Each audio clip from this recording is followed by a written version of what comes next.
Pamela heard us talk about construction snafus a couple of months ago. It seems like only yesterday.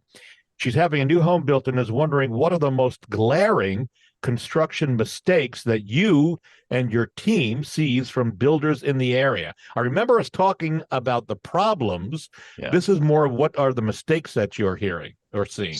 So I will say that new construction, we always find defects in every new construction home. I'm sure the builders take care of them. I know I'm not bad mouthing builders. I think we've got great builders in the city that communication between subcontractors is where the problems lie.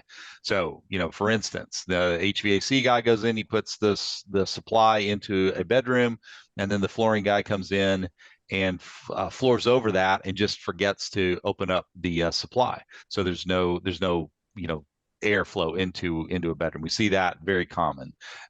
We see roof problems. We see flashing problems. We see a lot of problems of grading right around the house. Oftentimes they will grade in such a way that say egress windows or basement windows are halfway covered up. They're just not really paying attention. Or when sod is laid, sits so much higher that the base grade wasn't lowered enough to account for the thickness of the sod versus seating. So we see those issues. We see it's not common for us to find electrical issues. It's not it is common for us to find different problems with plumbing. We found leaks. We find air gaps that aren't installed correctly. So it really can be just everywhere throughout the house. A lot of times garage doors aren't installed properly. The safety sensors aren't active. That's a common one. Sometimes you find light switches that you can't figure out what it powers. Not that home inspectors are doing a full-on review of that, but that's something that someone buying a house would just want to make sure they know where all the switches are and what they're connected to.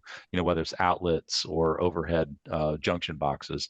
So it could be a little bit of everything. We see problems with siding. There's a lot of problems with manufactured stone veneer installation. Builders, think it should look a particular way, but they don't follow the manufacturer's installation guidelines, which they have to do in order for the materials to work properly. So if you have MSV, the manufactured stone veneer on the home, or if you have EIFS, you definitely want to have someone inspect that to make sure that it's properly installed.